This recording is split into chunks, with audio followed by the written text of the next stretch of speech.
Assalamualaikum warahmatullahi wabarakatuh. Halo semuanya. Nah, pada kesempatan kali ini saya akan menjelaskan mengenai bagaimana sih step by step dalam memberikan sebuah analisis angket dan bagaimana sih cara menganalisis sebuah hasil angket kebutuhan siswa dan bagaimana sih cara memberikan layanan atau program bimbingan dan konseling di sekolah. Nah, sebelumnya kata pepatah, tak kenal maka tak sayang. Maka sebelum saya lanjut video ini, saya akan memperkenalkan diri terlebih dahulu. Nah, perkenalkan, nama saya Nur Laili dengan NIM 21040450210, kelas BKA, Program Studi Bimbingan dan Konseling Angkatan 2021.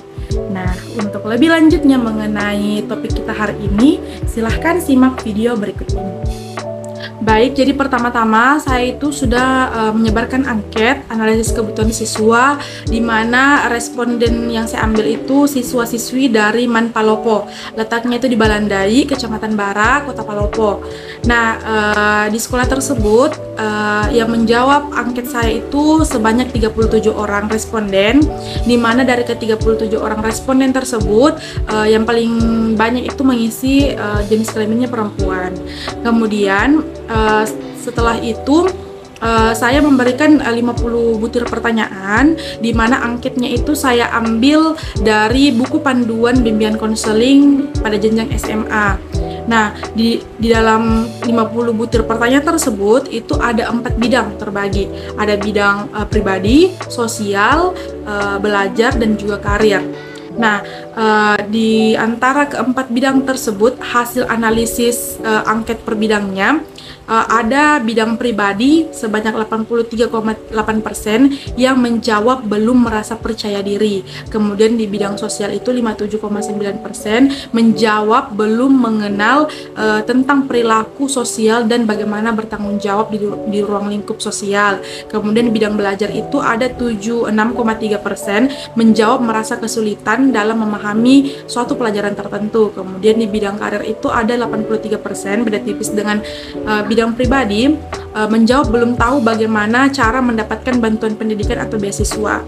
Nah, saya sudah akumulasikan beberapa hasil angket per bidang. Yang paling tinggi bidangnya itu adalah bidang pribadi, di mana memperoleh persentase 11,33%. Kemudian bidang sosial itu 5,13% dan bidang belajar 5,95%. Kemudian karir 2,79%. Nah, di antara keempat bidang tersebut, persentase yang paling tinggi adalah pribadi, memperoleh 11,33%. Nah, cara saya mengambil kesimpulan dari layanan untuk layanan apa nantinya, saya itu melihat dulu di antara kan sudah ada nih kita dapat bidang pribadi nih, bidang pribadi yang menjadi tertinggi di antara keempat bidang. Nah, dari bidang pribadi kan ada beberapa pertanyaan-pertanyaan tuh. Nah, dari situ saya lihat lagi presentase yang paling tinggi di antara semua pertanyaan terletak di pertanyaan bagian mana. Nah, di antara beberapa pertanyaan di bidang pribadi yang paling tinggi itu persentasenya 83,8% dengan mereka menjawab mereka merasa kurang percaya diri. Nah, dari situ saya tarik kesimpulan lah, bahwa mereka itu membutuhkan layanan informasi dalam bentuk setting kelas atau klasikal, dengan topik yang akan saya angkat itu adalah Yuk Berani Pede. Nah, topik yang akan saya angkat itu judulnya itu Yuk Berani Pede, dengan akan dibahas di dalam itu bagaimana cara membangun kepercayaan diri, kemudian apa saja ciri-ciri orang yang percaya diri, kenapa kita harus percaya diri, apa manfaatnya, dan tips-tips lainnya untuk membangun kepercayaan diri. Nah, menurut saya dari hasil akumulasi tersebut dapat saya tarik kesimpulan bahwa layanan yang dibutuhkan oleh siswa Man di Palopo itu adalah layanan informasi terkait dengan kepercayaan dirinya. Sehingga dengan begitu saya mengambil layanan informasi dalam bentuk setting kelas untuk diberikan kepada siswa-siswi Man Palopo terkhusus di kelas 10 yang saya berikan angket analisis kebutuhan. Nah, untuk selanjutnya adalah materi mengenai layanan yang akan saya berikan, yaitu Yuk Berani Pede. Nah, topiknya itu adalah Yuk Berani Pede, Sekolah Nyaman Palopo, kemudian sasarannya itu kelas 10 semester ganjil, di mana kelas 10 itu adalah kelas yang saya berikan angket analisis kebutuhan. Kemudian bidangnya itu bidang bimbingan pribadi. Komponen layanannya itu adalah layanan informasi dalam bentuk setting kelas atau klasikal dengan akumulasi waktu 1 kali 40 menit.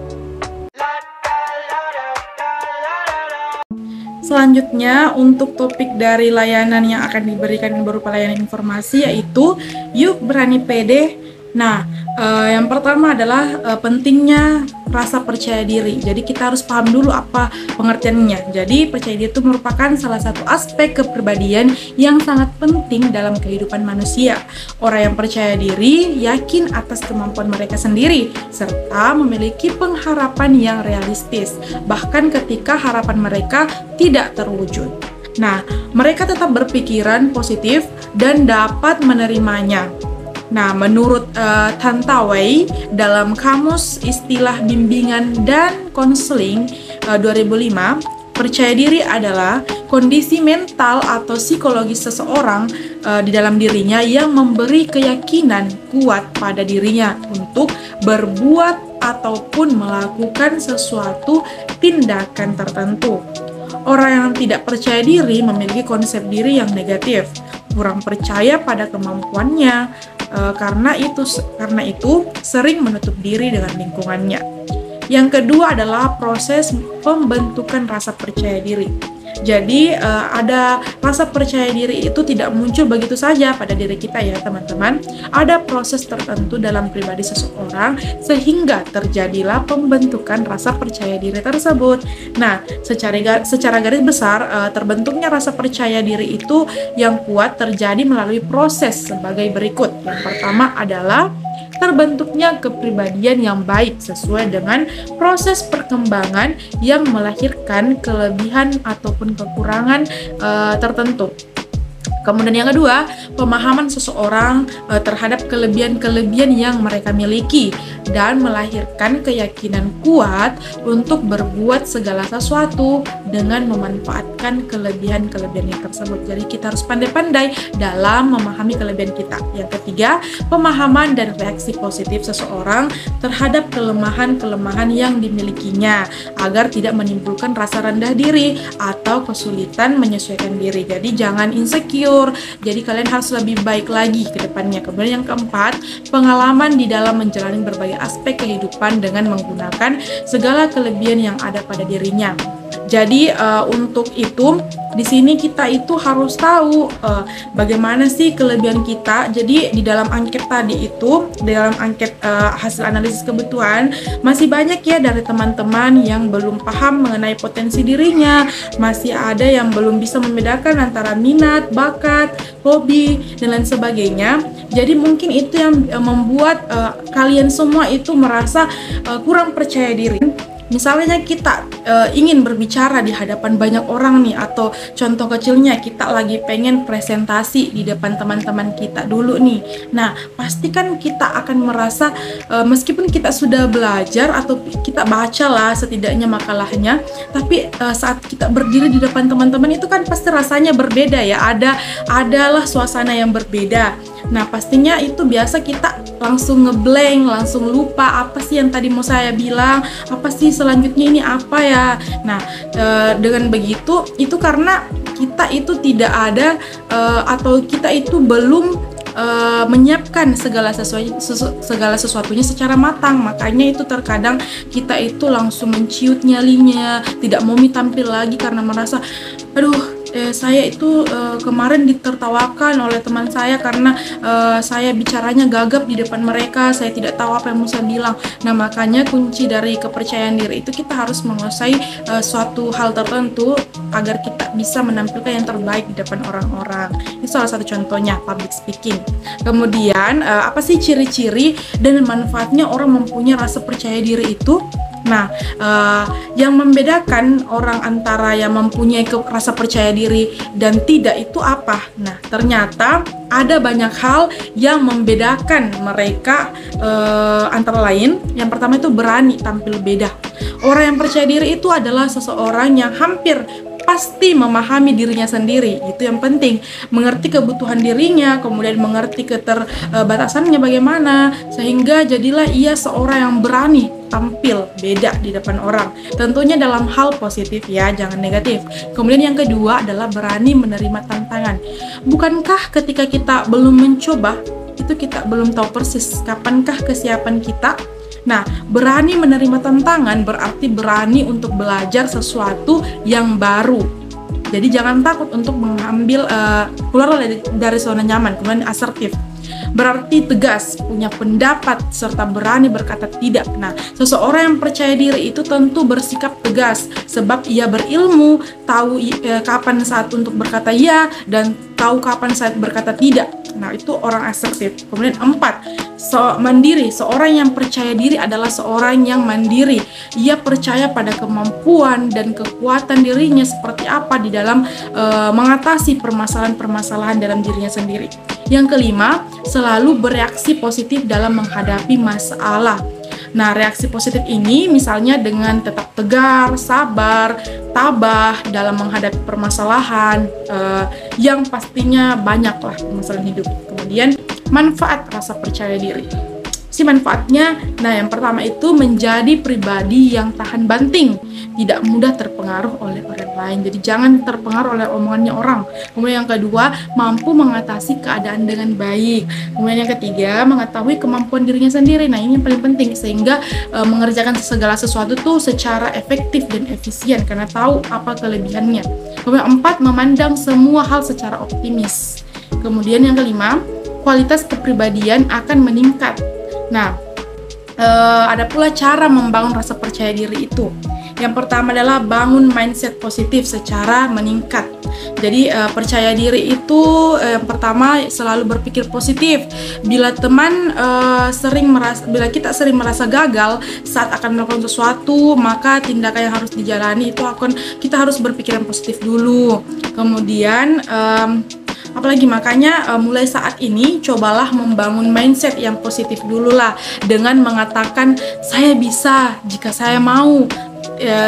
Tiap kamu ragu, maksudnya tiap kalian ragu, tiap kalian merasa grogi untuk tampil di depan orang, atau sekedar mau lewat saja depan orang, kita biasa malu kan. Nah itu kita harus tanamkan dalam diri kita itu kayak positif mindset. Jadi mindset yang positif kayak oke, saya bisa kalau saya mau. Jadi alangkah bagusnya kalau kita mencoba dulu. Nah seperti yang tadi dijelaskan bahwa jangan ragu untuk menerima tantangan. Jadi silahkan kalian keluar dari zona nyamannya, jangan tetap stay di situ. Karena kalau kalian tetap stay di situ, mau cari aman deh, kalian tidak akan bisa berkembang. Kalian tidak akan bisa tampil di depannya orang banyak. Jadi yang pertama itu yang harus ditanamkan untuk meningkatkan kepercayaan diri kita itu mindset kita yang harus diubah. Pokoknya ibu saya itu sering bilang sama saya dulu, apapun itu semenjak saya kelas 1 SD, ibu saya selalu bilang, pokoknya kalau kamu ditunjuk sama guru kamu harus bilang jangan takut, pokoknya kamu harus bilang saya bisa. Terus kalau kamu sudah tampil di depan, pokoknya anggap yang di lain itu tidak ada apa-apanya. Anggap kamu yang paling pintar, tidak apa-apa kita sombong, katanya seperti itu.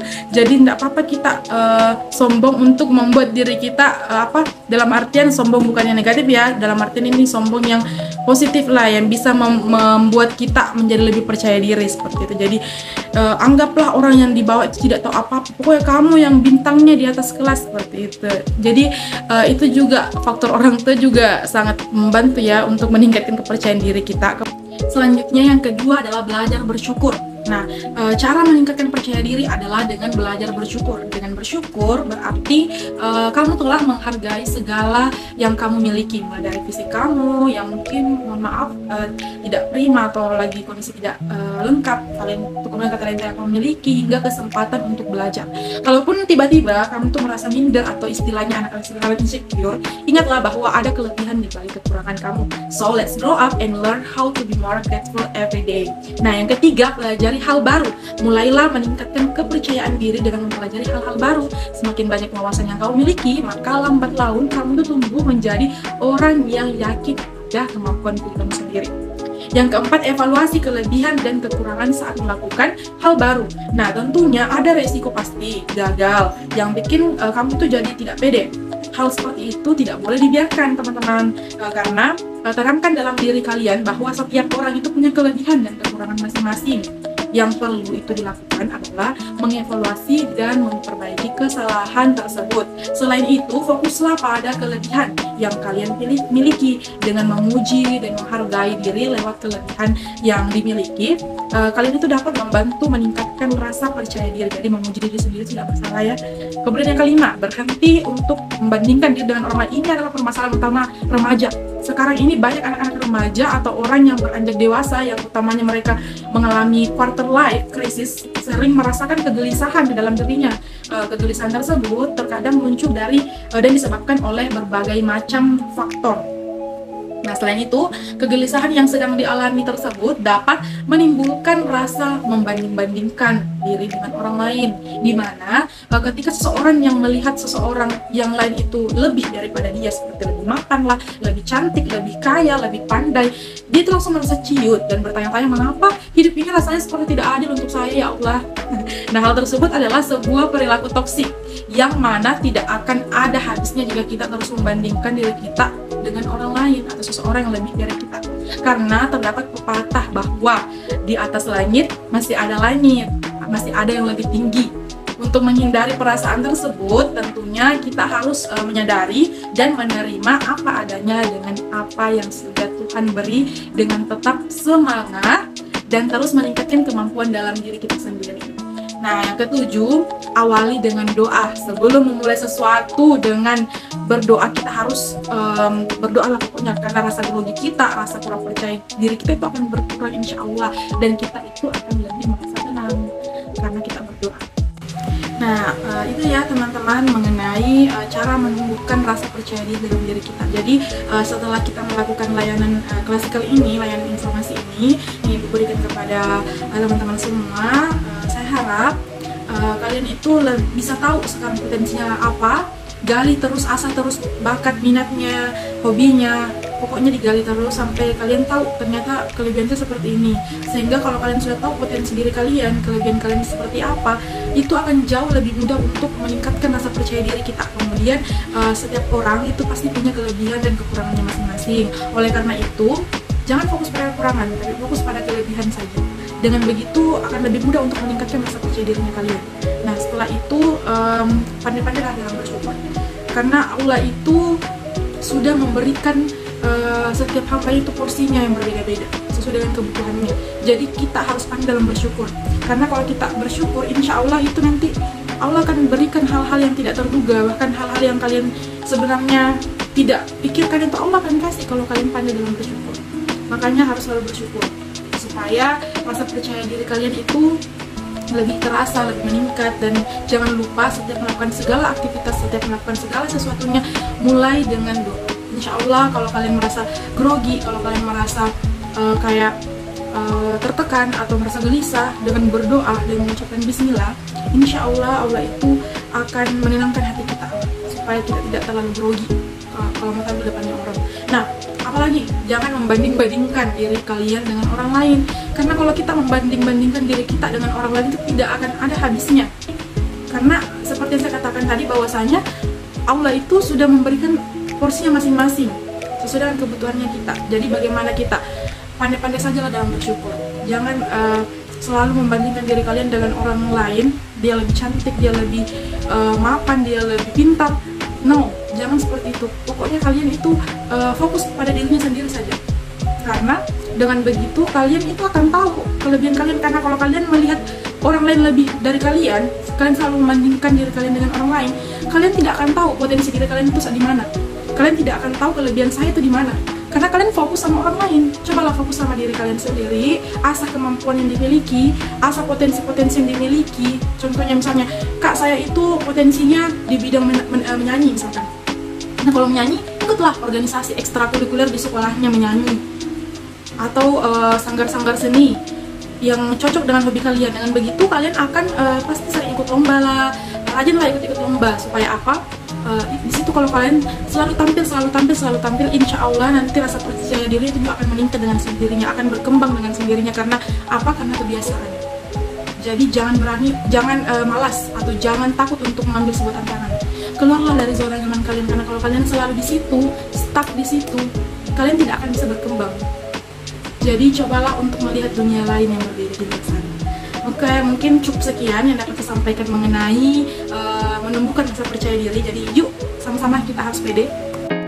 Nah, itulah tadi video mengenai proses, tahapan, dan langkah-langkah dalam membuat angket analisis kebutuhan siswa, kemudian membuat sebuah program layanan di sekolah, dan bagaimana cara melaksanakan layanan tersebut. Semoga video ini bermanfaat bagi teman-teman semuanya, dan kurang lebihnya mohon dimaafkan. Saya ucapkan wassalamualaikum warahmatullahi wabarakatuh.